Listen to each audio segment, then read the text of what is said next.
어떤 유명 주간지를 보니까 코로나가 끼친 변화를 5가지로 정리했더라고요. 첫째는 소비 형태의 변화, 언택트 소비라고 하죠. 가능하면은 접촉하지 않고 소비하는 그런 모습들이 많아졌다는 것. 그 다음에 경제 위기의 지속. 경제가 좀 이제 나아지는가 했더니 또 다시 냉각되고 지속되는 이런 상황이라는 거죠. 그리고 신종 감염병의 출현 위험, 코로나뿐만 아니라 또 앞으로도 계속해서 이런 이제 예상치 못한 약이 없거나 대처할 수 없는 이런 신종 전염병들이 발생할 위협이 커졌다 하는 겁니다. 그 다음에 국제적인 연합의 필요성.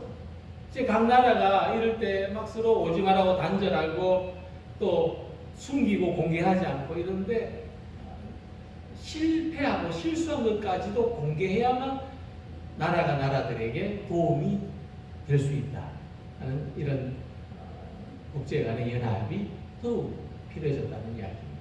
그리고 지연되는 우울증. 이게 코로나 블루라고 하죠.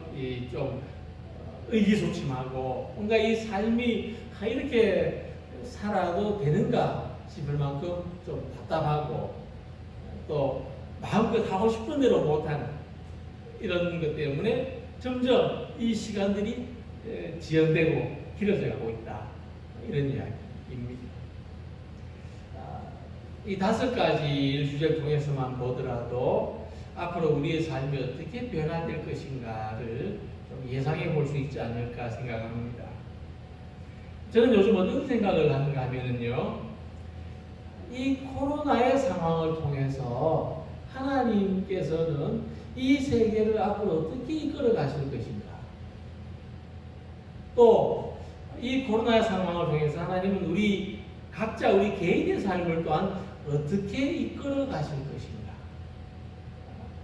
좀 이런 어떤 생각을 해보는데, 사실 또 이것은 예측할 수 없는 것에 대해서 기대를 하는 것에 좀 가깝습니다. 불안하거나 두려워한다는 것보다는 좀 기대하는 쪽이 더 큰 것 같아요. 물론 지금 이 코로나 상황으로 어렵고 힘든 분들도 많으실 겁니다. 근데 저는 그것을 외면하려는 게 아니에요. 이런 때에도 하나님께서는 이 코로나의 상황을 통해서도 우리를 선하게 인도해 가신다. 결국에는 우리로 하여금 감사하게 하신다는 이 믿음을 가지고 살아가는 게 중요하다는 것을 말씀드리는 겁니다.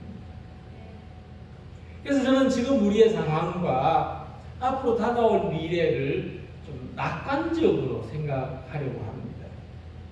왜 이스라엘 백성들을 보면은 이 출애굽을 했는데 지도도 없고 또 그 다음 여정이나 목적지도 없는 그 가운데서 그냥 구름 기둥만 바라보고 불 기둥만 바라보고 이렇게 다녔잖아요. 그런데도 보면은 그들이 갔던 곳에 그 지명들이 다 나와 있어요. 그렇게 다녀도 길을 찾아갔다는 거죠. 하나님께서 인도해 주셨다는 어떤 그 상징적인 이야기를 하고 있는 것이죠. 바로 이것은 하나님께서 우리의 인생도 그렇게 인도해 가신다. 우리에겐 지도도 없고 우리에겐 그 다음 여정도 없지만은 하나님은 우리를 이렇게 움직여 가시고 이끌어 가신다. 이 믿음을 가지고 살아갈 때 지금 우리가 내가 지금 선택해서 여기 있는 것 같고 내가 발걸음을 옮겨서 여기 와 있는 것 같지만 하나님께서 이끌어 주셨기 때문에 하나님께서 인도해 주셨기 때문에 지금 여기에 머물러 있다. 그렇게 말씀드리는 것입니다. 오늘 본문은 이 사도 바울이 하나님의 특별한 이끌림을 받았던 이야기를 전해주고 있습니다. 바울은 자기 나름대로의 계획이 있었어요. 1차 전도 여행할 때 방문하지 못했던 그 아시아의 여러 지역들을 이제 2차 전도 여행에서 좀 돌아보려고 했던 거죠. 그런데 성령이 아시아에서 말씀을 전하지 못하게 하셨다. 그렇게 6절에 말씀했어요. 아니, 바울은 지금 아시아에서 말씀을 전하려고 하는데 성령이, 하나님의 성령이 그렇게 못하게 하셨다. 그러니까 바울은 다시 계획을 바꿨어요. 이 아시아의 이 서쪽으로, 아시아의 그 북쪽으로, 아시아의 북쪽으로 가려고 했죠. 아시아의 동쪽으로 가려다가 계획을 바꿔서 아시아의 북쪽으로 갔어요. 그런데 성령은 다시 한 번 더 바울의 계획을 막았습니다. 무시아 앞에 이르러 비두니아로 가고자 애쓰되 예수의 영이 허락지 아니하는지라. 이 예수의 영이라는 말은 또 성령이라는 말씀이거든요. 성령이 또 허락지 않았어요. 그러니까 동쪽으로 가려 했는데 막아서 북쪽으로 가려고 했지만 또 막으시죠. 그럼 이제 남은 게 어느 쪽입니까? 서쪽으로 가게 된다는 거죠. 그래서 도착한 곳이 드로아라고 하는 곳인데, 드로아, 소아시아의 서쪽, 유럽으로 가는 배를 탈 수 있는 곳이에요. 영화 트로이의 배경이 되는 곳이죠. 물론 트로이라고 하는 역사적인 어떤 그런 지명에 의해서 영화가 만들어진 것이지만요. 이 트로이에서 바울은 주님의 뜻을 찾고자 기도했습니다. 하나님은 왜 나를 여기까지 인도하셨는가? 왜 이 트로이에 있게 하셨는가? 바울의 계획은 없었거든요. 근데 그날 밤에 바울은 환상을 봅니다. 이 바다 건너편, 트로이에서 배를 타고 가면은 건너갈 수 있는 그 건너편 마게도냐 사람이 건너와서 우리를 도와달라. 건너와서 우리를 도와달라. 그렇게 바울을 부르는 환상을 보았습니다. 자, 그때 바울은 하나님이 나를 저 바다 건너 유럽으로 복음을 전파하도록 보내시려고 여기까지 보내주셨다. 인도해주셨다. 이 드로아까지 이끌어주셨구나. 그것을 깨달았어요. 그러니까 내가 왜 여기 있는지 깨달았다는 거죠. 그래서 바울은 즉시로 유럽으로 가서 복음을 전하게 되었다 하는 말씀입니다. 바울이 그 환상을 보았을 때 우리가 곧 마게도냐로 떠나기를 힘쓰니 이는 하나님이 저 사람들에게 복음을 전하라고 우리를 부르신 줄로 인정함이라라. 자, 하나님은 이스라엘 백성들을 인도하실 때처럼 뭐 구름 기둥, 불 기둥으로는 일로 따라오너라는 이쪽으로 가거라 이렇게 인도해 주신 것은 아니지만은 성령을 통해서 바울을 인도해 주셨다. 이 성경 말씀에 이 우리 육체의 소욕은 성령의 원하심과 서로 반대가 된다고 했지 않습니까? 그러니까 바울이 자기의 육신의 생각으로 어떤 인간적인 계획과 판단으로 원했던 것을 막으시고 성령께서 인도해 가셨던 바로 그 길이 바울의 2차 전도 여행이었다는 것입니다. 우리는 바울의 예를 보면서 하나님께서 우리를 이렇게 인도해 가신다. 이것을 알고 오늘 우리 삶 속에서 어떤 하나님의 인도하심에 대한 어떤 신호를 바라볼 수 있고 또 기대와 소망을 가질 수 있는 우리 모두가 되시기를 바랍니다. 그래서 우리 인생이 뜻대로 되지는 않는다고 하지만 우린 각자 원하는 길이 막혔을 때 내가 의도하던 삶대로 사라지지 않을 때 실망하고 좌절하게 되죠. 그리고 우리가 뭐 나쁜 사람이 아니고 우리가 아주 평범하거나 또는 다른 어떤 선한 목적을 가지기 위해서도 뭔가를 하려고 했을 때 막혔다면 그 절망감이 더 크다고 할 수 있을 것입니다. 그리고 또 우리 사람이 온전하지 않기 때문에 내 생각에는 이게 바르다고 확신하지만 때로 잘못된 방향으로 나아갈 때도 있습니다. 그리고 우리는 주로 자기 어떤 한계에 의해서 가로막히는 것을 경험합니다. 이 나의 한계, 내 능력의 한계, 어떤 내 생각의 한계, 이런 자기 한계가 우리의 삶을 가로막는다는 거죠. 그때 하나님께서 우리를 어떻게 인도하십니까? 이 한계를 넘어서도 인도해 주신다는 겁니다. 한계 상황에서 우리는 하나님을 만나게 되고 믿음을 통해서 이 한계 상황을 넘어서게 되는 것이 신앙입니다. 사도행전을 보면은요, 예수 제자들이 이런 경험을 똑같이 했습니다. 첫째는 그들이 능력의 한계를 극복했어요. 마태복음 28장 19절 20절 예수님 말씀하시기를 너희는 가서 모든 민족을 제자로 삼아 아버지와 아들과 성령의 이름으로 세례를 베풀고 내가 너희에게 공부한 모든 것을 가르쳐서 지키게 하라고 말씀하셨어요. 근데 제자들은 못 나갔거든요. 너희는 가서 라고 말씀하신 제자들은 못 갔어요.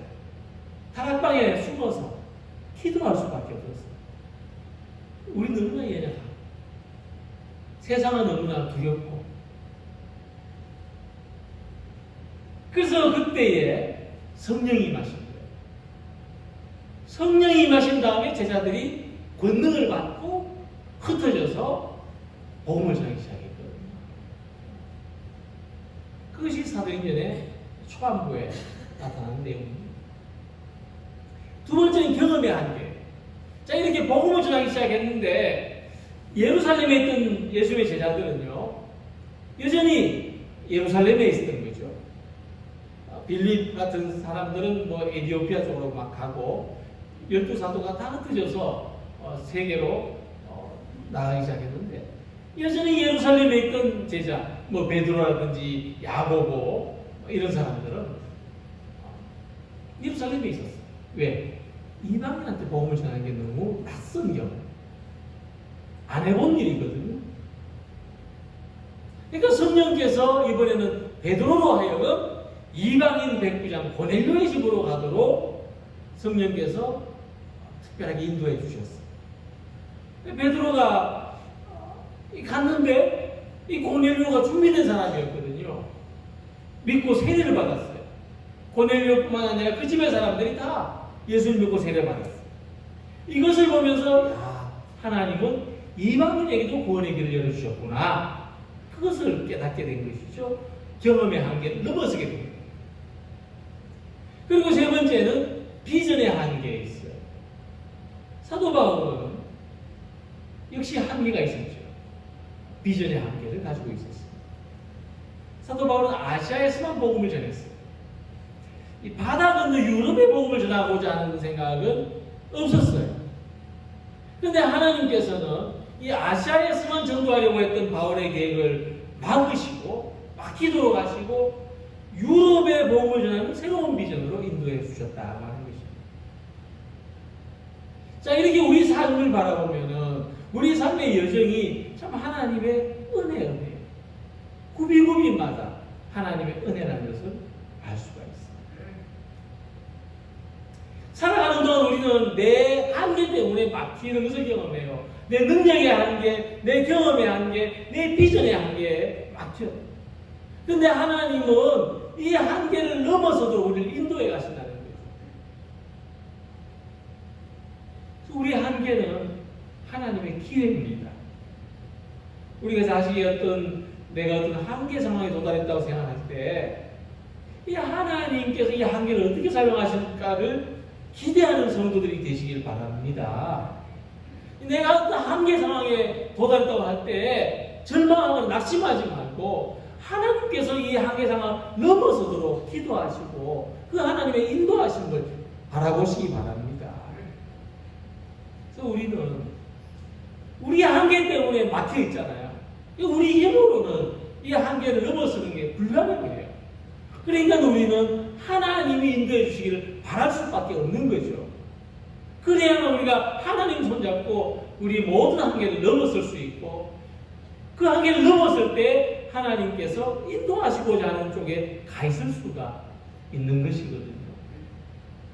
오늘도 하나님께서 인도해 주시고 내 삶의 한계, 어떤 일의 한계, 어떤 경험의 한계, 비전의 한계, 하나님께서 넘어질 수 있도록 인도해 주시기를 기대하고 소망하는 우리 성도님들이 되시기를 바랍니다.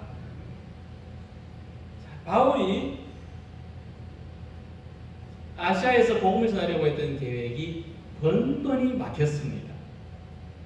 자, 우리들이라면 이런 상황에서 어떤 생각, 무엇을 할 수 있겠습니까?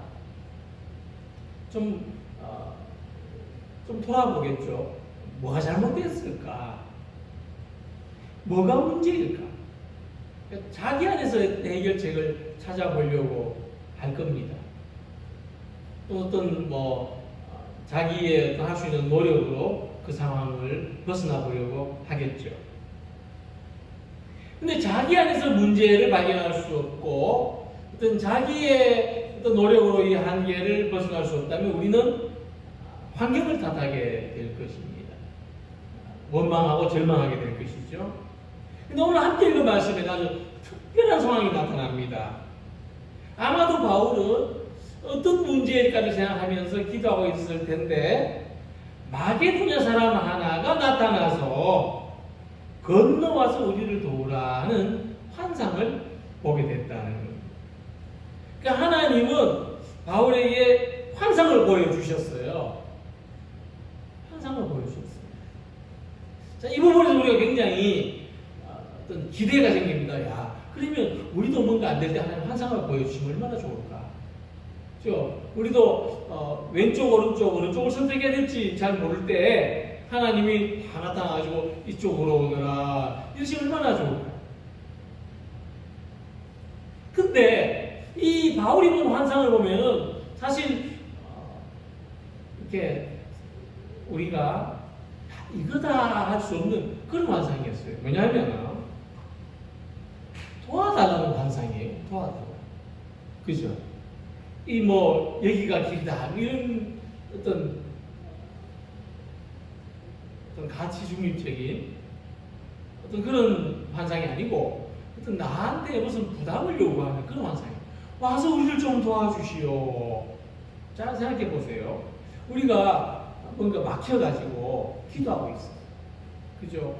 우리 가정사든지, 사업이든지, 또 어떤 다른 어떤 문제들로 지금 딱 막혀 있어요. 앞으로도 못 가겠고, 뒤로도 못 가겠고, 이럴 수도 없고, 저럴 수도 없고. 근데 환상이 누가 나가지고 좀 도와주시오 하면은, 아이고, 이렇게 다 보이고 그래. 우리가 원하는 건 그게 아니잖아요. 우리가 원하는 거는 이쪽이다, 저쪽이다. 이리로 가면 복이 되고, 저쪽으로 가면은 안 되니까 이리로 가라. 이런 어떤 뭔가를, 선명한 뭔가를 기대하는데, 그냥 생전보도 못한 사람이 나타나서 좀 도와주시오. 나 좀 도와줘. 그러면 뭐라 그랬어요? 아이고, 내 거가 석자입니다. 무시하지 않겠어요? 그냥 내가 뭐 잘못 받겠거니 하지 않겠습니까? 근데 바울은 와서 도와달라는 그 소리를 하나님이 부르시는 소리로 들었다는 거예요. 여기에 하나님의 뜻이 있고 여기에 하나님이 이끌어주시는 길이 있다는 것을 발견했어요. 그러니까 하나님께서는요, 우리가 뭔가에 딱 막혀가지고 난 더 이상 못해. 우리가 스스로 움직이려고 하지 않을 때에 우리가 움직일 수 있도록 다른 방법을 사용하시기도 한다는 것을 생각하시기 바랍니다. 하나님은 우리 믿음의 수레바퀴를 굴리시기 위해서 다른 방법을 쓰기도 하세요.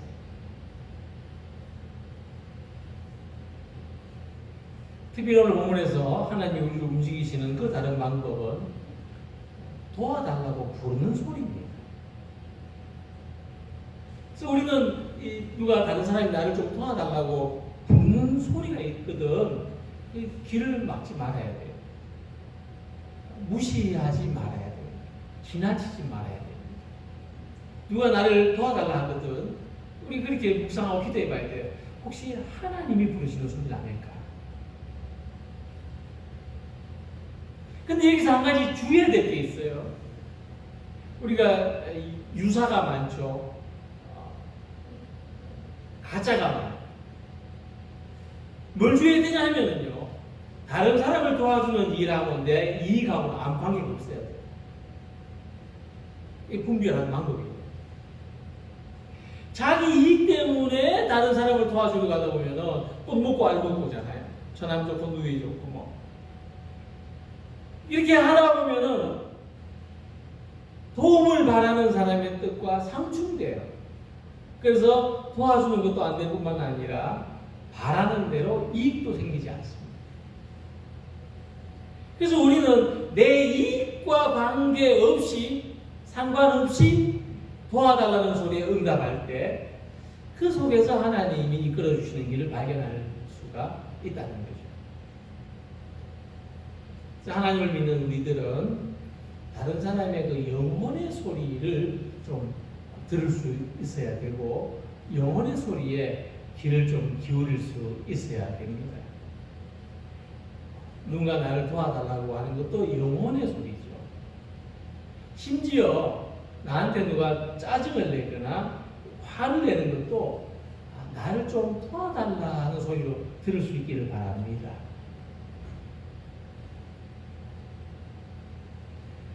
그 사람이 의식하는 못하는 문제가 내게 보인다면 그 사람을 좀 무시하거나 비난하지 말고 하나님께서 도와주라고 하시는구나, 도와주라고 보여주시는구나, 그렇게 받아들이시기 바랍니다. 그래서 나한테 필요한 사람에게 갈 것인가, 나를 필요로 하는 사람에게 갈 것인가, 이 둘 중에 하나를 선택해야 될 때 내가 필요해서 아니고 나를 필요로 하는 사람에게 가시기 바랍니다. 나를 필요로 하는 일을 하시기 바랍니다. 사도 바울이 마게도냐 사람이 부르는 소리를 통해서 하나님이 부르시는 길을 발견한 것처럼 내 도움이 필요한 사람을 통해서 하나님이 이끌어 가시는 길을 발견하는 우리 모두가 되시기를 바랍니다. 그리고 14절을 보면은 마게도냐 사람을 도우러 건너간 바울에게 하나님께서 바울을 돕는 사람을 준비해 놓으신 것을 볼 수 있어요. 두아디라시에 있는 자색옷감 장사로서 하나님을 섬기는 루디아라는 한 여자가 말을 듣고 있을 때 주께서 그 마음을 열어 바울의 말을 따르게 하신지라 그랬어요. 이 마게도냐의 첫 도시가 빌립보인데 바울이 빌립보에 가서 하나님이 나를 여기에 보내실 때는 뭔가 어떤 계획이지 않으셨을까, 이런 기대로 갔죠. 그리고 그곳에서 기도할 곳을 찾고 있었는데 거기서 루디아라는 사람을 만나게 된 거죠. 이 루디아는 유대인 여자로서 믿음이 좋은 사람이었어요. 그리고 자색 옷감 장사를 했다고 하는데 이 당시 이 자색 옷감은 굉장히 고급 옷감이에요. 그런 사람을 만났는데 놀랍게도 하나님께서 이 바울을 돕기 위해서 준비해 놓으신 것처럼 루디아를 만났다는 거죠. 루디아가 빌립보 교회를 세우는데 아주 중심적인 역할을 하게 됩니다. 그러니까 이 말씀은 뭐냐면 우리가 누군가를 도우려는 마음으로 살아갈 때 하나님께서도 우리가 생각지 못하는 방법으로 도와주신다. 우리의 삶이 내가 교회 봉사하고 헌신하는 것도 내가 좀 도울 일이 없을까 하는 마음으로 봉사하고 헌신하다 보면 하나님께서 우리의 삶을 도와주신다는 거죠. 내가 어떤 다른 사람, 어떤 나 외의 다른 대상들에게 어떤 유익함을 위하여 살아가고자 한다면 하나님께서도 반드시 우리를 유익하게 해주시는 줄로 믿으시기 바랍니다. 저는 이 시편 23편 말씀을 좋아하는데 여기에 그가 나를 푸른 풀밭에 누이시며 실만한 물가로 인도하신다는 이 말씀이 있습니다. 그런데 우리가 다 양 같아서 각기 제갈 길로 가잖아요. 우리는 푸른 풀밭, 실만한 물가를 발견할 수 있는 안목이 부족해요. 그래서 우리는 그냥 무리지어서 그냥 앞에 우리가 가는 대로 따라가거나 그냥 나 혼자 길을 잃고 헤맬 때가 많죠. 그런데 하나님은 우리를 이 푸른 풀밭으로 또 실만한 물가로 인도하시는데 그때 하나님의 방법으로 우리를 인도하신다는 거죠. 그때 하나님이 우리를 이끌어 주신다는 거죠. 때로는 지팡이로, 때로는 막대기로, 때로는 지켜주시고 보호하시면서 때로는 우리를 막히게 하시고 어려움도 겪게 하시면서 우리 인생길을 인도해 주신다는 겁니다. 자, 바울은 막히는데도 계속해서 아시아로 가고자 했어요. 그것은 뭐냐면 바울 마음속에 이미 내가 아시아에서 복음을 전해야 되겠다는 확고한 계획이 있었어요. 우리도 내가 뭔가 원하는 대로 하려는 확고한 뜻이 있죠. 그래서 우리가 내 뜻대로 되고 내 계획대로 될 때 하나님이 나를 도와주시는구나 이렇게만 생각할 때가 많습니다. 근데 그렇게 안 되면 왜 막으실까? 나는 기도해도 안 되는구나. 나는 소용이 없구나. 낙심하기가 쉽다는 것입니다. 근데 바울의 경우는 그렇지 않았어요. 바울은 막힐 때도 주님의 길을 물었죠. 우리가 자동차의 내비게이션을 신뢰한다면 계속해서 바른 경로를 찾아서 가려고 할 것 아니겠습니까? 그러나 우리가 하나님을 신뢰한다면 더욱더 하나님께서 우리의 삶을 선하게 인도하시고 복되게 인도하시는 것을 신뢰하고 믿음으로 살려고 해야 되는 것이죠. 하나님은 아시아의 복음을 전하려고 하던 바울의 발걸음을 돌리셔서 유럽으로 인도하셨습니다. 바로 그것은 바울이 하나님의 음성을 들을 수 있었다는 거죠. 믿음이 깨어 있었다는 것입니다. 오늘 우리의 계획이 좌절되고 큰 벽을 만났을 때 주님의 음성을 듣고자 하시기 바랍니다. 성령의 인도를 받으시고자 하시기 바랍니다. 하나님의 뜻이 어디 있는지, 혹시 막히는 것이 하나님의 뜻이 아닌지를 생각할 수 있기를 바랍니다. 내 계획이 좌절되고 내가 세우는 것이 허물어지고 내 뜻대로 안 된다 할지라도 절망하지 마시기 바랍니다. 하나님 안에서 언제나 새롭게 다시 나아갈 수 있기를 바랍니다.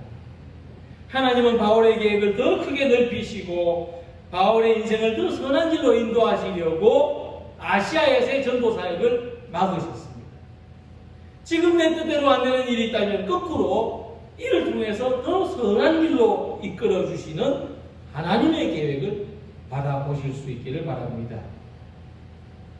그래서 오늘 이 코로나의 상황이 우리들에게는 실패와 좌절의 경험이 될 수도 있을 것입니다. 그러나 이러한 일을 만났을 때라도 하나님 무엇 때문에 막으시는지, 무엇 때문에 다른 길로 인도하려고 하시는지를 발견할 수 있기를 바라겠습니다.